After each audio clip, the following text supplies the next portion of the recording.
What's up, guys? Shambles11. Welcome to part 3 of my E3 vlog. This is day 2, part 2. So day 1 we had Bethesda. Day 2, part 1 was Xbox.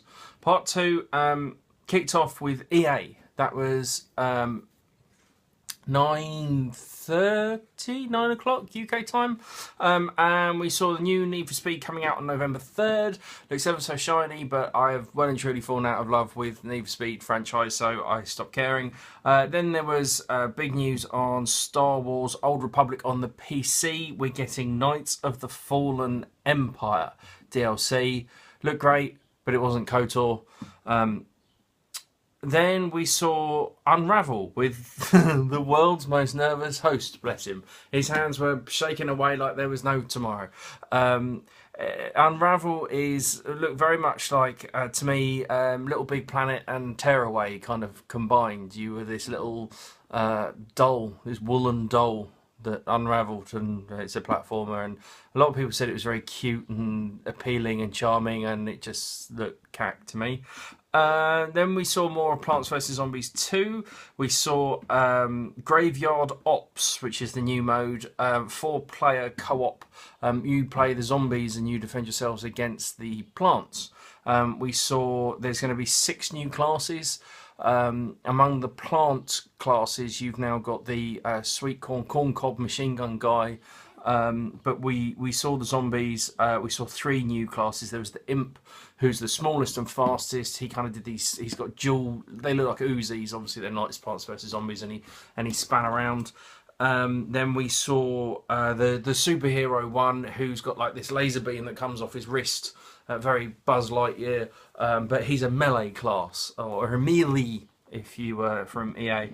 And then we saw the pirate. The pirate is the sniper. He has a barrel round him he can hide in that explodes to blow people up. There will be a solo play option this time in Plants vs Zombies 2. It'll be for all modes. You can play against AI and you can play everything split screen offline. And that's coming out in spring next year. And everybody that's played Plants vs Zombies Garden Warfare 1, any unlocked characters, any leveled up characters, you can transfer them over, which is pretty cool.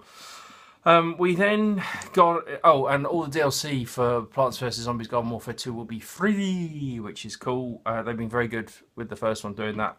Then we got onto the really dull bit that I didn't take any notes for. We've got NHL 16, NBA Live 16, Madden 16. NHL 16 just was ice hockey.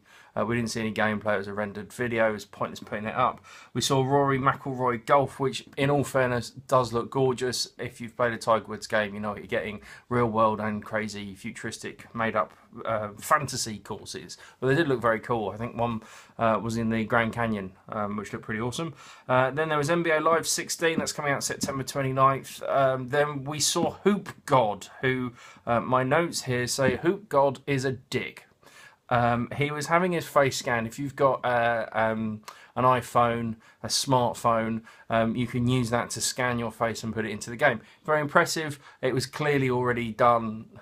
They were saying it was instant. It was already done. But the guy was a dick. We then saw FIFA 16, and I'm fed up with FIFA 16 at E3. It's just a load of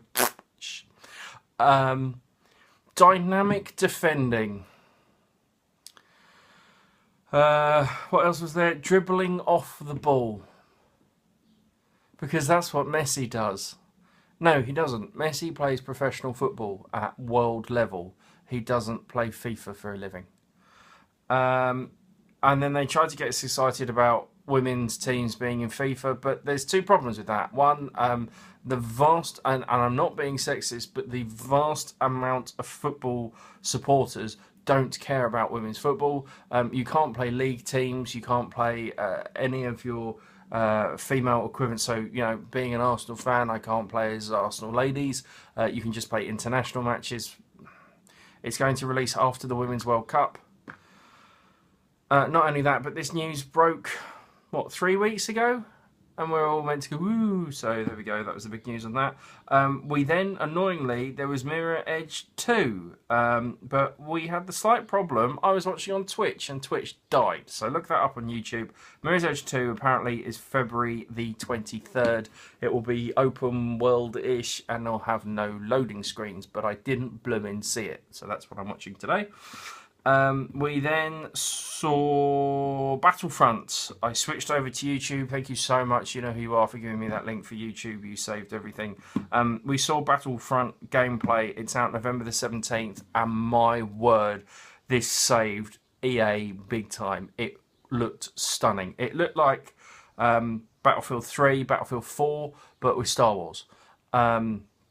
You could seamlessly switch between third and first person.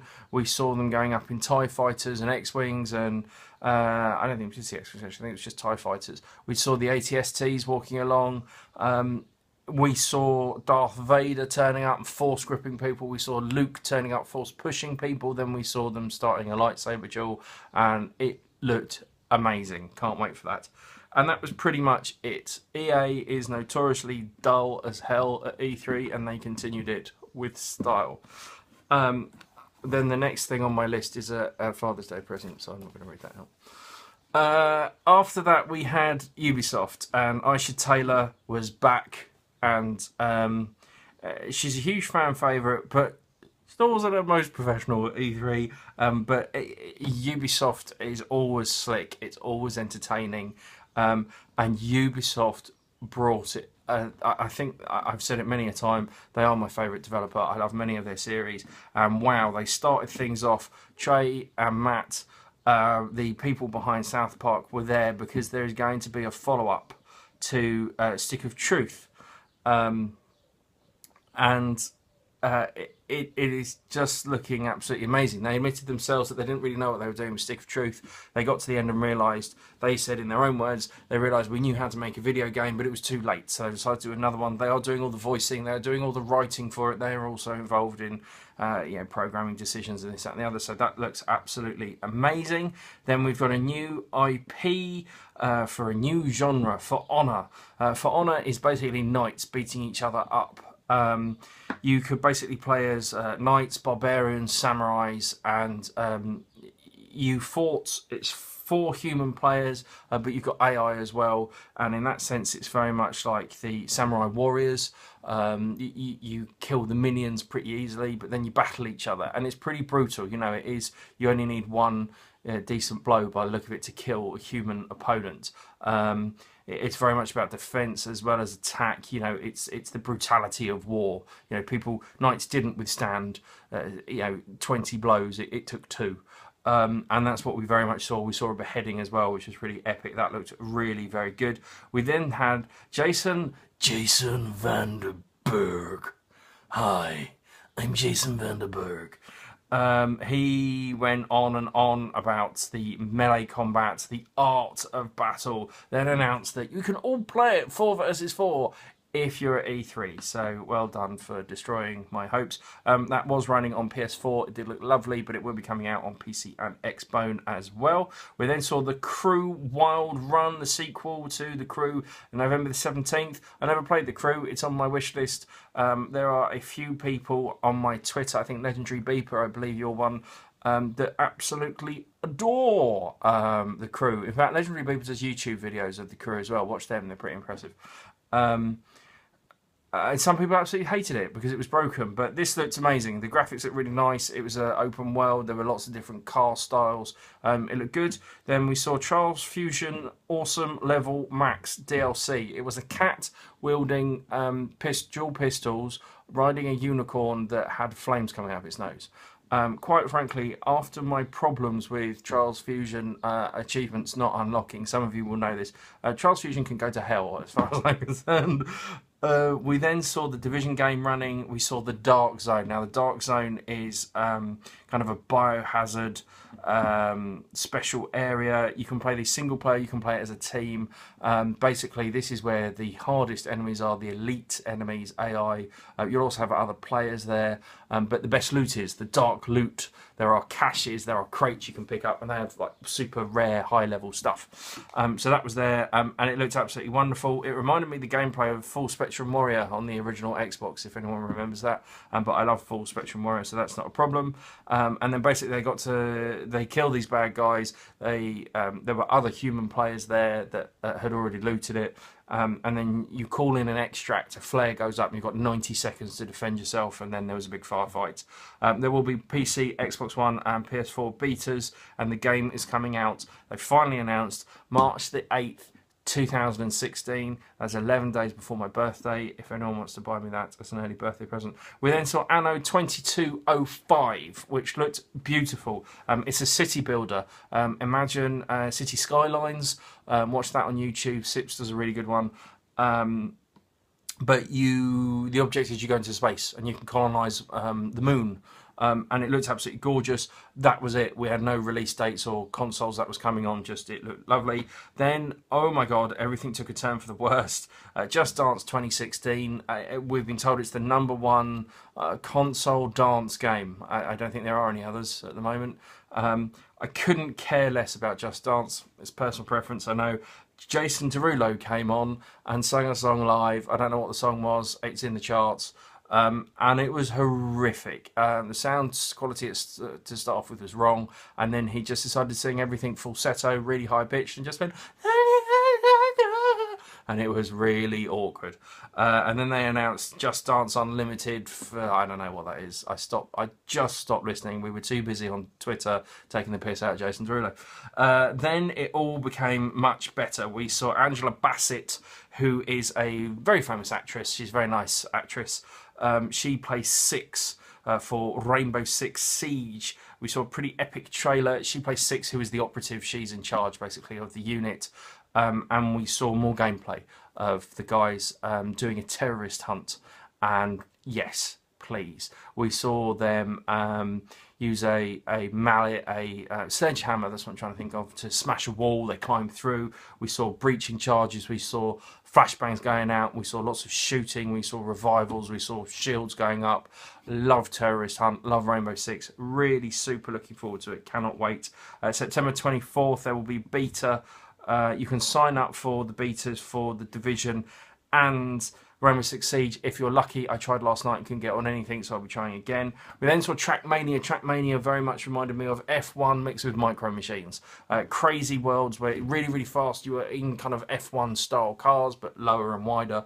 And the tracks went all... you went horizontal, then you went upside down, and then it switched 90 degrees, and it looked gorgeous. It looked pretty insane. It looked like it would give you motion sickness, but it was a good one. And then their big one that they have been working on secretly for the last 4 years was Ghost Recon Wildlands, and I am so excited. We saw they ended with this. Of course, I just realised what I didn't talk about at all because I was too busy watching it. But anyway, Ghost Recon Wildlands, what was really amazing is there was, they talked about 3 different styles of gameplay. So they showed the long-range option, sniping. We saw the sneaking in with silenced weapons and meleeing. And we saw the boom, blow everything up. And it looked gorgeous. It looked open world. It looks like it was 4-player. And that's amazing. There were really nice looking vehicles, and they were smooth and they were fast. The gameplay looked absolutely fine. Mantling cover, it looked responsive. It looked all wonderful. Check that out. The trailers for Ghost Recon and for Honor you can obviously find on YouTube. I've posted them on my Twitter this morning as well. At Shambles11. The one game I didn't talk about, of course, was Assassin's Creed Syndicate, the new one. Now, I am a massive fan of Assassin's Creed, as I've mentioned in previous videos. Unity peed me off because I got fed up of climbing everything all the time. We didn't really see much climbing. In fact, I don't think we saw any climbing other than he uses kind of this grappling hook. That's the one. He used a grappling hook to chase a train, or no, a cart, and then he was on a train. Again, it wasn't any in-game, it was just an extended trailer, but it looks very brutal. It looks based very much on gangs, and it looked cool. and it was very slick Ubisoft. Credit to you, hats off to you, other than Jason Derulo, which I think you all knew about, and personally me not caring about Charles Fusion, and that was it really. Yeah, that was it. Everything else looked brilliant. I cannot remember the name of the Sick of Truth sequel. It was very rude. About your bumhole. But there we go. I'll tweet you. Guys, thank you so much for watching these. I'm trying to keep them brief and just to round up for those who, because we can't all watch it, we can't all sit there. I'm still catching up. I just couldn't stay up till 2 a.m. to start watching Sony's. I had to be up this morning. So more to come. I'm not sure if I'll do Sony because obviously I am very much an Xbox. I don't have a PS4. I've had PS1, 2. I've got a Vita, so I might watch it. I've heard stuff about Final Fantasy VII coming out, so I'll be looking into that. I should be doing much research. I may do another one of these. I may not. I don't know. But guys, thank you so much for watching. Leave me a comment below. Come find me on Twitter. Let's have a chat. See you next time.